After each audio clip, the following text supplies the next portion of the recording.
Hey, what is up, guys? It is Captain Justice, and I know I haven't done a video in a while. I know there's been 2 new episodes of TMNT, I'm pretty sure. I haven't, well, at least one that I've seen so far. I haven't seen today's yet, but there is so much crap coming out this week. And by crap, I mean good crap. Because I know crap is normally not good, but trust me, there's a lot of good things happening this week as far as comic goes. I have to wrap everything up this weekend. I'm not going to cover everything because there's news constantly pumping out, and I don't want to make a video on something and then have that be something new from that subject comes. Do you know what I'm saying?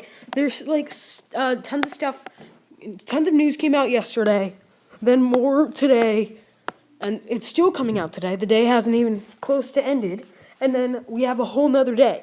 But I'm going to be talking about Thor: The Dark World. I saw it, and I'm excited. So, let's get to this. It was a good movie. It was really good. I've actually considered ranking this higher than Man of Steel. I'm not sure, though. Man of Steel, I'm kind of changing the rating back down to a 8.5, just because, see, the thing is, Man of Steel is amazing, but 10 out of 10 is flawless. There's almost no movies that are flawless. The thing about Man of Steel was the ending destroying Metropolis. If you haven't seen the movie, you're not a comic book fan, and I'm sorry, but I had to spoil that for you because it's been months. Where have you been? But so yeah, I am not spoiling Thor: The Dark World, but I'm definitely spoiling other movies that have happened in the past, other superhero movies. But so let's kick things off. So the reason I gave Man of Steel such a good rating, this is the last thing I'm saying about Man of Steel because I'm supposed to stay on task. I'm going to stay on task.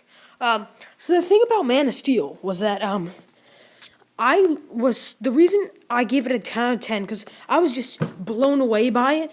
Not only because it was such an amazing movie, but because Iron Man 3 was such a letdown, which in proportion made it look so much better. And now we had the Wolverine, which was it was good. Not as good as Man of Steel at all, but still good. And now we have this, which is just as good, and in some ways better, and in some ways worse than Man of Steel. So let's get to this review. So Thor, Chris Hemsworth as Thor is amazing. Tom Hiddleston, every time he's in a movie, he gets better and better as Loki. He was great as Loki in Thor, even better in the Avengers, and now he is just, I think he's even better than Heath Ledger was as the Joker. I mean, it's possible. He's definitely either as good, if not better, because now he's really starting to master the trickster aspect of Loki. He had already done, now it's perfection. Next movie Loki's in, he'll be better. I say next movie, yeah. Next time, if he's in another movie, if he is, that would be amazing. That would be awesome. This movie, the thing is, every time Loki's on screen, he steals the scene. He and Chris Hemsworth, they have a lot of talking because they have to work together in the movie. Natalie Portman as they have to work together as well as Natalie Portman as Jane Foster. The three of them have to journey together to the Dark World, and it's interesting every time they have a conversation. It's great. The one thing I would change, Jane Foster. They messed her up in the first movie, and the same mistakes are messed up again. All right, I'm not sure if I know she was a nurse in the comics, but she was a nurse in Avengers: Earth's Mightiest Heroes. They met because the Wrecking Crew were fighting a bunch of workers or something like that and hurt them. Thor comes down and beats them up. Then she shows up as a nurse, and that's how they meet. I found her really interesting because they both want to help people in different ways. And there's nothing interesting about Jane Foster as a person. Even as a character, there's nothing interesting. Lois Lane, she's a reporter, she's bossy, all that. Catwoman, one of the most interesting female characters ever. Jane Foster in the comics and in Avengers: Earth's Mightiest Heroes. Great. There's nothing interesting about this Jane Foster. I don't like that. I just don't like how they portray Jane Foster. portrayed. And also, her two friends, Eric and what was her Darcy. I hate Darcy. She ruined the movie. All right, they had great. All the characters were great. Those three soldier guys. I'm not sure what their names are.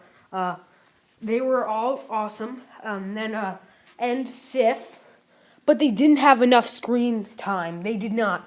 Sif, especially. I love Sif. Sif is awesome. She's like even the actress stated this when she was asked about being Wonder Woman. Sif is the closest character we can get to Wonder Woman. She's also Thor's other main love interest. Two main love interests. What does Thor see in Jane Foster? I mean, I understand in the comics what he sees. She's a nurse. She has an interesting personality. There's nothing interesting about this Jane Foster. She doesn't. I just don't like her. And then Sif, all that she does is she has that very beginning confrontation. There's a battle in the beginning, and then they start having this awesome banter, the awesome conversation between the two of them. And I'm like, yes, I can't wait to see where this movie takes it. And it doesn't. They just after Jane Foster comes in, they're like, see all other Asgard characters, bye, gone. They just get rid of everyone else.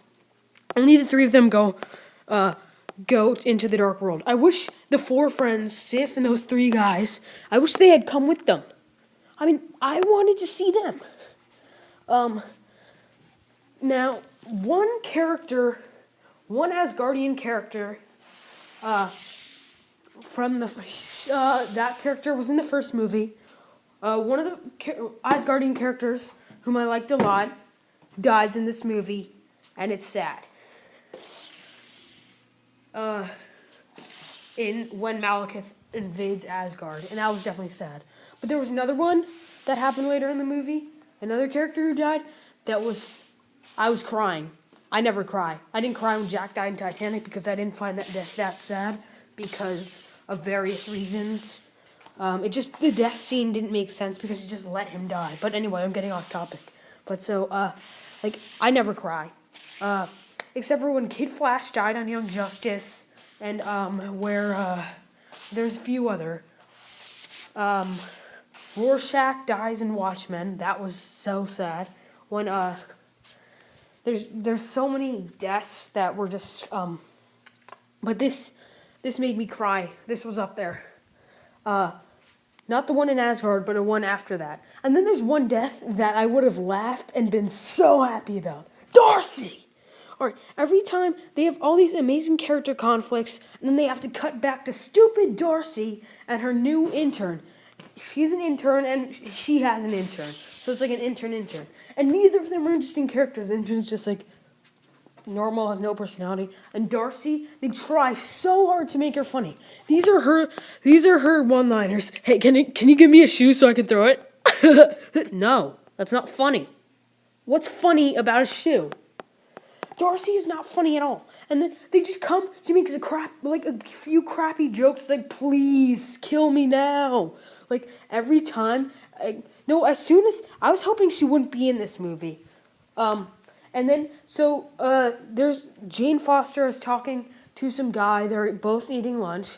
And then, she pulls up a chair and I'm like, no, why does she have to be in this movie? I was putting my head back, and then the kid next to me, he hadn't seen the first Thor, my friend and I, so he was like, dude, what's wrong? And I was like, she is so freaking annoying. She's gonna ruin the movie. She was one of the most annoying characters, and he's like, oh. And just as soon, I was like, hopefully she won't be annoying this time. And then she starts being annoying. The second she enters, not even a full 10 seconds, I'm like, make it stop. And I'm hoping she dies during the movie. I hate to tell you guys, I know this is a spoiler, but I don't want to make you disappointed. She doesn't die. She doesn't die. But I mean, other than the undeveloped and Asgardians with not so much screen time, this movie is still great. The characters that they do develop are great. And Malekith is freaking awesome.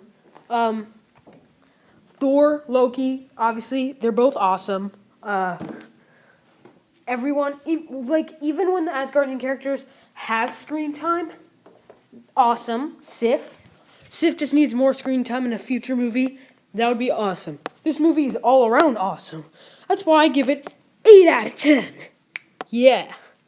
8 out of 10. I love this movie so much. Definitely recommend you see it. Anyway, guys, that's it for this video. And make sure you stay after the credits after the movie. You'll thank me later.